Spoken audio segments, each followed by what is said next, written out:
Hi, it's Emily from Bite Size Vegan, and welcome to another Vegan Nugget. Today's video is another installment of my interview with vegan activist Gary Yourofsky. Now, we're coming to the end of this series and really getting into some intense topics. In this segment, Gary will share his views on the relationship between veganism and religion. This can be quite the controversial hotbed rife with tension, and if you know Gary, you know that he does not mince his words. I'm going to tell you ahead of time that if you are easily offended by strong language and religious topics, this is not the video for you. As an additional note, I plan on doing a full series on the intersection of religion and veganism with a video dedicated to each religious view. I personally believe that veganism can be a meaningful part of any religious practice, and in fact is supported in various scriptures. But today's video is Gary's response to this topic. I would encourage you to push through any resistance that may come up and listen for the underlying message of Gary's answer. After we hear from him, I'll come back in with some of my thoughts. So prepare yourself and gird your loins, because we're going in. Can you speak a little bit to the intersections of veganism and religion? Are there conflicts there? Can they complement one another? And the only conflict going on is that if you claim to believe in God and you murder God's animals, you're a murderer of God. You're not believing in God. You're not worshiping God. Something I've noticed that is horrible. Religious people, and I don't care what religion you are, they never worship anything that God actually created. They only worship things that we created in God's name. Bibles, crosses, churches, synagogues, Korans, mosques, the Stars of David, the Wailing Wall.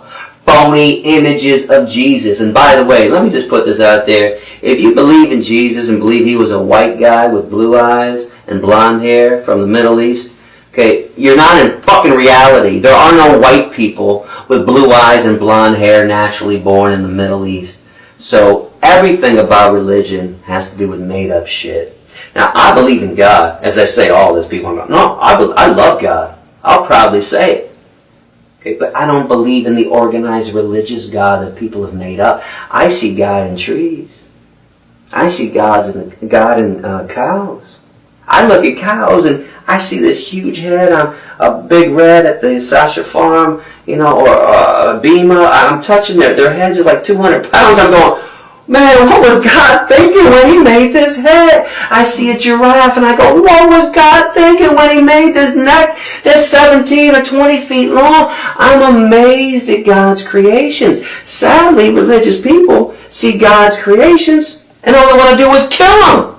That's the first thing they do is kill them. Kill them, steal their babies, rape them, fuck them, forget about them. I think the religious people got it backwards completely. Forget about the book. God is not in a book. Let me be clear about that. God does not exist on paper.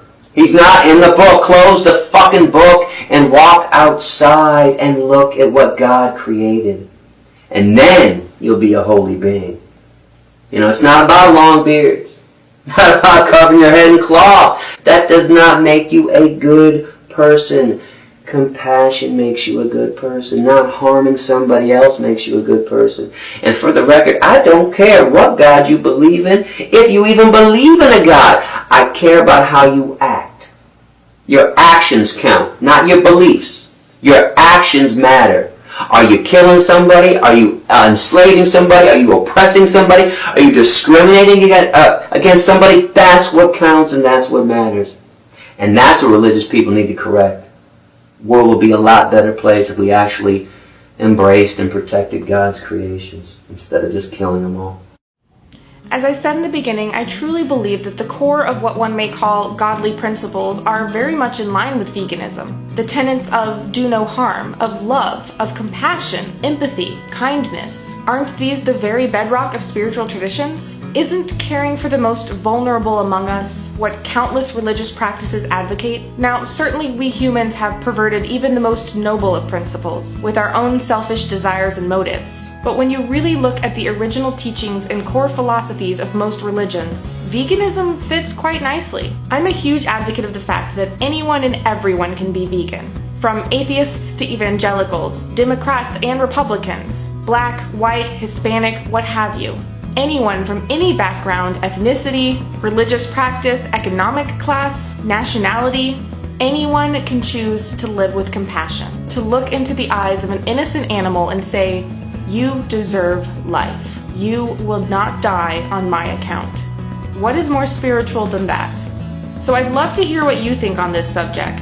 If you identify as religious, do you find veganism to be in conflict or in line with your beliefs? What do you see as the relationship between veganism and religion? Let me know in the comments. Give the video a thumbs up if you liked it, or a thumbs down if it pissed you off. And please do share it around to help spread the message.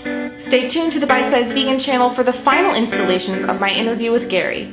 I've also posted bonus footage and questions that didn't make it to the main channel in the VIV area of bitesizevegan.com, which you can access for free by clicking below.